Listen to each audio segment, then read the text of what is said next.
দুপুরে তখন গ্রামের পথে লোক খুব একটা নেই। চাষির দল মাঠে গেছে, বাড়ির মেয়েরা বাড়িতে ঘুমোচ্ছে। এমন সুনসান সময়ে পারুল কোলে একটা কলসি নিয়ে গ্রামের দিঘিতে গেছে জল আনতে। সেই দিঘির পারে ঘাটের কাছে একটি গাছে একটি শাকচুন্নি বাস করত। সে পারুলকে এই ভর দুপুরবেলা জল আনতে দেখে বেশ খুশি হয়ে মনে মনে বলে, কতদিন কাউকে বিরক্ত করিনি, আজ এর ঘরে চেপে একটু মনের শখটা মিটিয়ে নি। এই সুযোগ একদম মিস করা যাবে না। আজ এর ঘরেই যাব, এর ঘরে চেপে কয়েকদিন ঘুরে আসি। তাড়াতাড়ি জল নিয়ে বাড়ি ফিরে যাই বাবা, দুপুরবেলায় দিঘির পাড়ে না এলেই ভালো হতো। পারুল তাড়াতাড়ি কলসিতে জল ভরে জল তুলতে যাবে, এমন সময় একটা হাসির শব্দ শুনে পেছনের দিকে ঘুরে তাকাতেই সে প্রচণ্ড ভয় পেয়ে গেল।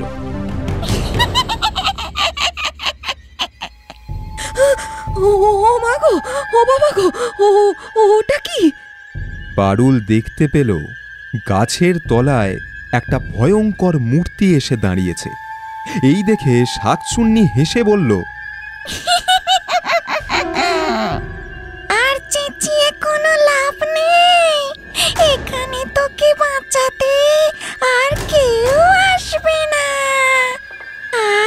আজ আমি তোর ঘাড় মটকাবো।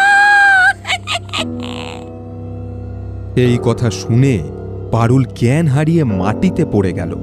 তখন শাকচুন্নি পারুলের শরীরে প্রবেশ করে। এরপরেই পারুল উঠে দাঁড়ালো। তার গলার স্বর কিছুটা পরিবর্তন হয়ে যায়। সে বলে, আজ থেকে আমি এই পারুলের শরীরেই থাকবো। এখন তাড়াতাড়ি কলসিটা নিয়ে বাড়িতে ফিরে যাই, নাহলে সবাই খোঁজাখুঁজি করতে শুরু করে দেবে। পারুল কলসি নিয়ে হাঁটতে হাঁটতে নিজের বাড়িতে এসে ঢুকে ঘরের দরজা বন্ধ করে দিল। বিকেলে মাঠের কাজ সেরে ঘরে আসে তার বাবা জগন্নাথ। ওই রে মা, একটু জল এনে দে তো, খুব জোর জল তেষ্টা পেয়েছে। মাঠে আজ বড় কাজ ছিল, গোটা শরীরটা ঘেমে নিয়ে গেছে একদম।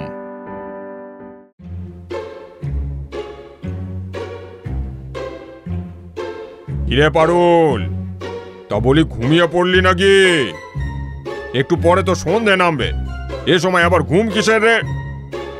তখনই ঘরের দরজা খুলে পারুল বেরিয়ে এলো। সাথে একটা মাটির মস্ত বড় পাত্রে জল নিয়ে এসেছে। জলটা বাবার সামনে রেখে দিল। এই নাও বাবা জল, একটু চোখ লেগে গিয়েছিল আর কি। তা গ্লাসে আনতে পারলি না? এত বড় পাত্রে খেতে তো অসুবিধা হয় নাকি? আচ্ছা বাবা, আমি এক্ষুনি একটা গ্লাস এনে দিচ্ছি। থাক থাক, আর গ্লাস আনতে হবে না। খাবারের কি ব্যবস্থা হয়েছে রে? খুব খিদে পেয়ে গেছে। আমি তাড়াতাড়ি দিঘি থেকে গিয়ে একটা ডুব দিয়ে আসছি, তুই তাড়াতাড়ি খাবার বার। এই বলে জগন্নাথ চলে গেল স্নান করতে।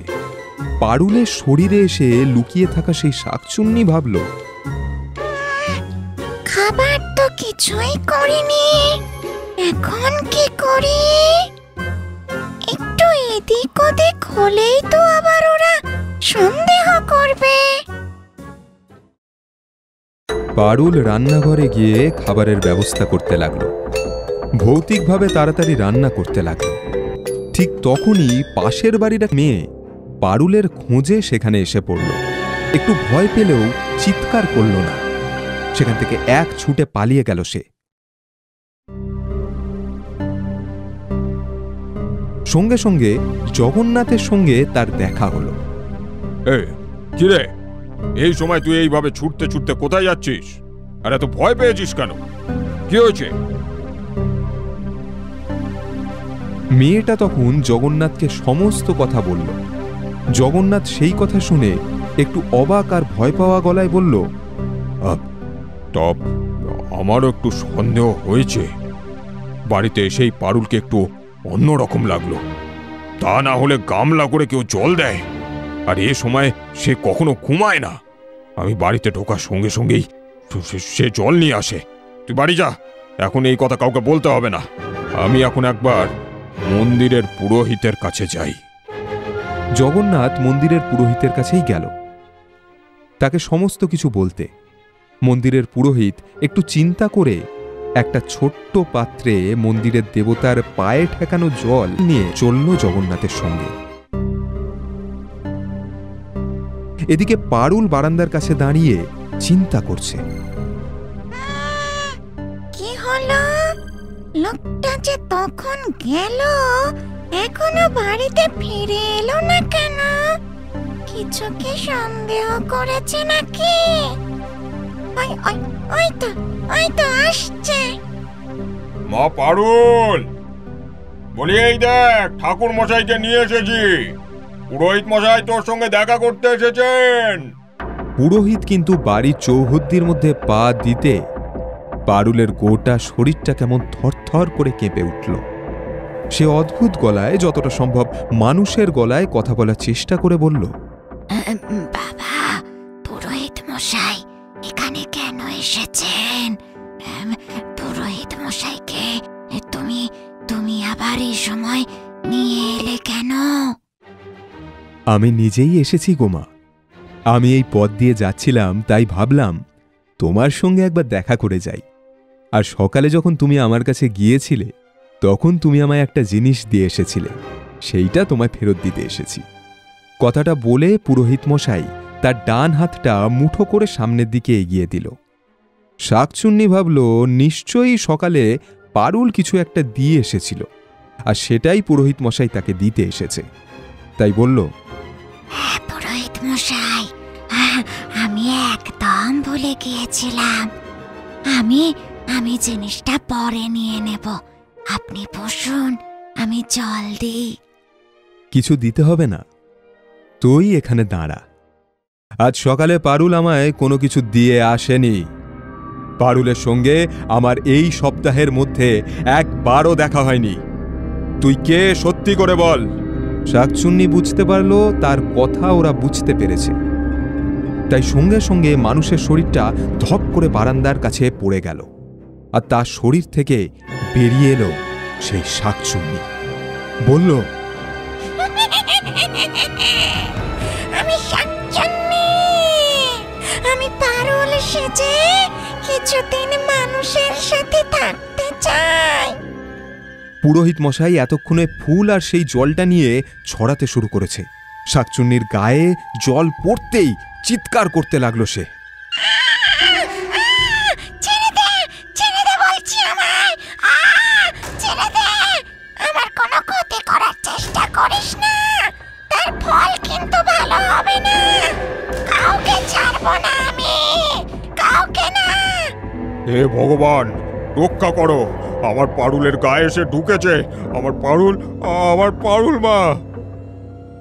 পুরোহিত মশাই ফুল দিয়ে সেই জল ছেটাতে লাগলো শাকচুন্নির গায়ে, আর শাকচুন্নি বাড়ির বারান্দা ছেড়ে আস্তে আস্তে নেমে গেল উঠোনের কাছে।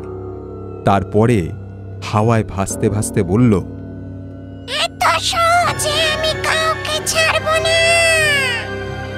আমি আবার আসবো, আবার ফিরে আসবো।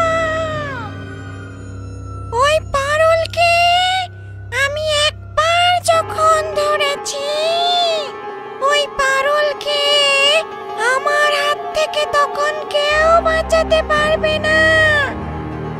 আমি ওর হাতে এক মন্ত্রপুত তাবিজ বেঁধে যাব, তারপরে তুই কখনো ওকে স্পর্শ করতে পারবি না। তুই চলে যা, তোকে এখন এই দিঘির পাড়ের কাছ থেকেও আমি তাড়ানোর ব্যবস্থা করব। শাকচুন্নি চলে যেতেই পারুলের ঘুম ভাঙল। তারপর সে সমস্ত কথা ওদের খুলে বলল। মাঝ দুপুরে ওদের ক্ষমতা মাঝে মাঝে বেড়ে যায়, ওই সময়ে দিঘির পাড়ে না যাওয়াই ভালো। কিন্তু সে তোমার উপর নজর রাখবে মা, একটু সাবধানে থেকো। তোমার তাবিজ আমি আজ রাত্রে পাঠিয়ে দেব।